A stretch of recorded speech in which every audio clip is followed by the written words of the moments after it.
Students, BCom part second के लिए जो टॉपिक हम लेकर आए हैं वो है transfer and transmission of shares, यानी अंशों का हस्तांतरण एवं हस्तांकन किसे कहते हैं। तो सबसे पहले हम डिस्कस करने जा रहे हैं transfer of shares.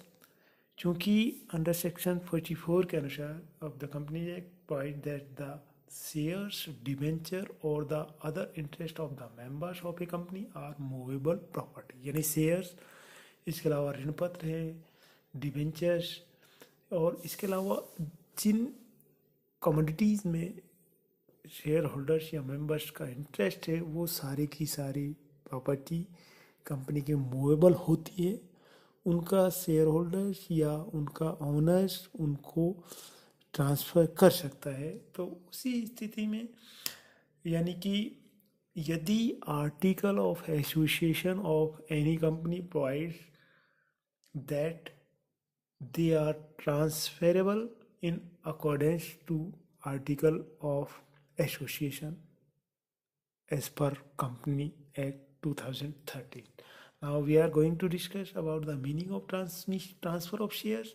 Means that the transfer of ownership of the shares from one person to another person, यानी कि अंशों के हस्तांतरण से तात्पर्य है कि जब अंशों का स्वामित्व या ओनरशिप एक पर्सन से दूसरे पर्सन को ट्रांसफ़र की जाती है तो वो कहलाता है अंशों का हस्तांतरण।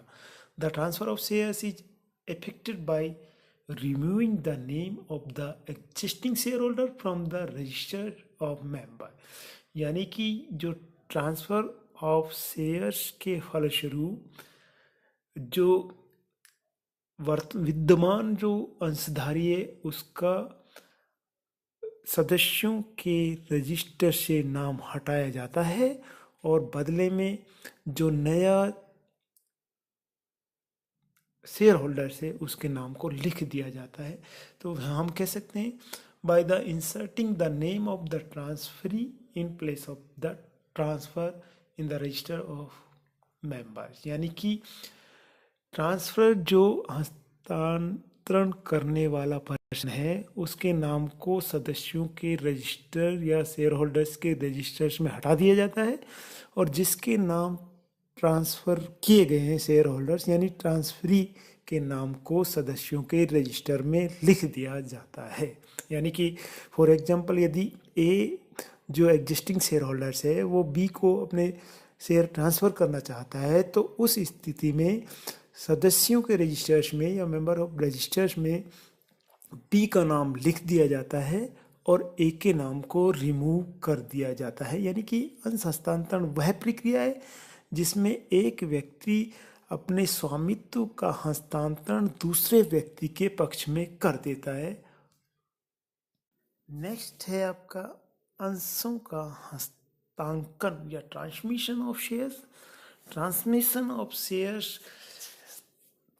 takes place due to the operation of law, that is when the holder is no more or has become lunatic or insolvent, यानी कि कानून के प्रभाव से ट्रांसमिशन ऑफ शेयर या अंशों का हस्तांकन किया जाता है किसी स्थिति में जबकि जो शेयर होल्डर से या तो उसकी डेथ हो गई हो या वो पागल हो गया हो या दिवालिया घोषित कर दिया गया हो बाय ऑपरेशन ऑफ लॉ या कानून के अंतर्गत।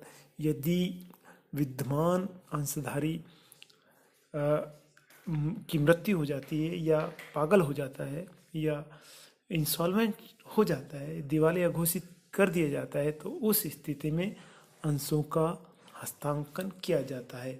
It can also take place when the holder of shares is a company and it has wound up, यदि अंशों के धारक किसी कंपनी का स्वामी है या किसी एक कंपनी के समस्त अंश उस धारक के पास हैं तो उस स्थिति में कंपनी के समापन की दशा में अंशों का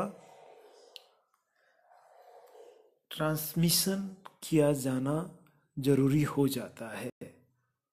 सो वी कैन से जब किसी सदस्य की मृत्यु, पागलपन या दिवालियापन की स्थिति में उसके वैध प्रतिनिधि या उत्तराधिकारी के पास दो विकल्प होते हैं। प्रथम, वह चाहे तो अपने आप को कंपनी के सदस्य के रूप में पंजीकृत करवा सकता है, अथवा द्वितीय सेकंड ऑप्शन उसके पास है, वह किसी अन्य व्यक्ति को ट्रांसफर ऑफ शेयर्स कर सकता है। यदि वैध प्रतिनिधि प्रथम विकल्प को चुनकर स्वयं को कंपनी के सदस्य के रूप में पंजीकरण कराता है तो यह पंजीकरण की प्रक्रिया अंशों का हस्तांकन और ट्रांसमिशन ऑफ शेयर्स कहलाती है।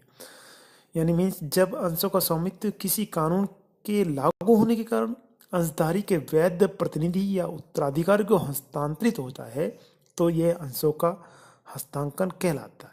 जैसे कि हम डिस्कस कर चुके हैं, कुछ क्लॉजेज हैं, उन क्लॉजेज के होने पर या इवेंट्स के होने पर ट्रांसमिशन ऑफ शेयर्स का जो ट्रांसफ़र किया जाता है वो उसके लीगल हायर को डिसीज जो मेंबर्स है या लूनेटिक मेंबर्स है या इंसॉल्वेंट जो हो गया है उस मेंबर्स के जो लीगल हायर हैं उनको कर दिया जाता है। Now we are going to discuss about the difference between the transfer and transmission of share. Means number one, basis of the differential, the intention of parties, whereas concern is transfer of share, अंशों का हस्तांतरण पक्षकारों की इच्छा से होता है, intention उनकी डिजायर होती है कि वो अपने अंशों का हस्तांतरण बेचान कुछ दूसरे पक्षकार के या अनदर पर्सन के पक्ष में करें, जबकि अंशों का हस्तांतरण किसी कानून के लागू होने के कारण होता है, due to operation of law. इसके बाद सेकेंड वन, कंडीशंस क्या होती हैं? अंशों का हस्तांतरण अंतर्नियम आर्टिकल ऑफ एसोसिएशंस में जो प्रोविजंस हैं उनके अधीन किसी भी परिस्थिति में किया जाता है। पार्टी या पक्षकार स्वतंत्र है। यदि आर्टिकल ऑफ एसोसिएशंस में प्रोविजन है तो उस स्थिति में एक पक्षकार दूसरे पक्षकार को अपने अंशों का हस्तांतरण कर सकता है। लेकिन जहां हस्तांतरण की बात है, अंशों का हस्तांतरण सदस्य की मृत्यु और death of disease of the members और लूनाटिक और इंसॉल्वेंसी की स्थिति में ही संभव हो पाता है। अनुबंध का एग्जीक्यूशन ऑफ कॉन्ट्रैक्ट, अंशों का हस्तांतरण करता तथा हस्तांतरण ट्रांसफरी और ट्रांसफर के बीच में एक कॉन्ट्रैक्ट के एग्जीक्यूट करने के फलस्वरूप किया जाता है, संभव होता है। जबकि where is concern in transmission of share, अंशों का हस्तांतरण किसी अनुबंध के अंतर्गत नहीं होता है। There is no contract is arise between the parties. Second one है differentiate base of difference, that is principle consideration. अंशों के हस्तांतरण में किसी न किसी रूप में प्रिंसिपल कंसिडरेशन मस्ट होना जरूरी है, जबकि ट्रांसमिशन ऑफ शेयर्स में कंसिडरेशन के बिना भी ट्रांसफर ऑफ शेयर कर दिया जाता है। स्टैम्प ड्यूटी रिक्वायर्ड, अंशों के ट्रांसफर में स्टैम्प ड्यूटी जो एज पर नॉर्म्स है वो रिक्वायर्ड होती है, जबकि ट्रांसमिशन में कोई भी स्टैम्प ड्यूटी प्रेस्क्राइब या देनी नहीं पड़ती। लैन की बात करते हैं, ग्रहणाधिकार। यदि अंशों पर ग्रहणाधिकार है तथा कंपनी हस्तांतरण स्वीकार कर लेती है तो ग्रहणाधिकार लियन कंपनी का समाप्त हो जाता है, जबकि अंशों के हस्तांतरण के पश्चात भी अंशों पर कंपनी का ग्रहणाधिकार बना रहता है, कंपनी का लियन रहता है। रेस्ट्रिक्शंस, कंपनी अपने अंतर्नियम की व्यवस्थाओं के अनुसार कुछ प्रतिबंधों के अनुरूप हस्तांतरण से इनकार कर सकती है। There are some constraint, some restrictions would be proviso in article of association. According under this provision, company deny the transfer of shares, but whereas कोई भी कंपनी अंशों के हस्तांतरण से इनकार नहीं कर सकती है, क्योंकि legal by law operation legal higher को डिसीज ऑफ मेंबर्स की स्थिति में उसके राइट्स उसके लीगल हायर को दिए जाने जरूरी होती हैं। औपचारिकताएं, there are some formalities in case of transfer of share. अंशों के हस्तांतरण के लंबी औपचारिक प्रक्रियाओं का पालन करना मैंडेटरी होता है, जरूरी होता है, जबकि हस्तांकन हेतु लंबी औपचारिकताएं नहीं होती है, बल्कि व्यक्ति को केवल अपना अधिकार पत्र राइट्स प्रस्तुत करना पड़ता है। जो उसका लीगल हायर है, जो स्पाउस है, उसको अपना एक राइट्स प्रस्तुत करना पड़ता है कि ऐसे ऐसे जो मेरे जो स्पाउस हैं उनकी डेथ हो गई है, उनके जो अंश हैं वो मेरे पक्ष में ट्रांसफ़र किए जाने चाहिए। 9th one and the last, that is the parties. पक्षकार अंशों का हस्तांतरण सामान्यतः किसी भी व्यक्ति को किया जाता है, anybody, but where is अंशों का हस्तांतरण, where is concern transmission of share, only a legal heir has to right, यानी लीगल जो हायर है उसका वैधानिक उत्तराधिकारी है, उसी के फेवर में अंशों का हस्तांतरण किया जाता है। तो सभी को बहुत बहुत धन्यवाद। Thanks all. नेक्स्ट वीडियो में आगे मिलेंगे। धन्यवाद।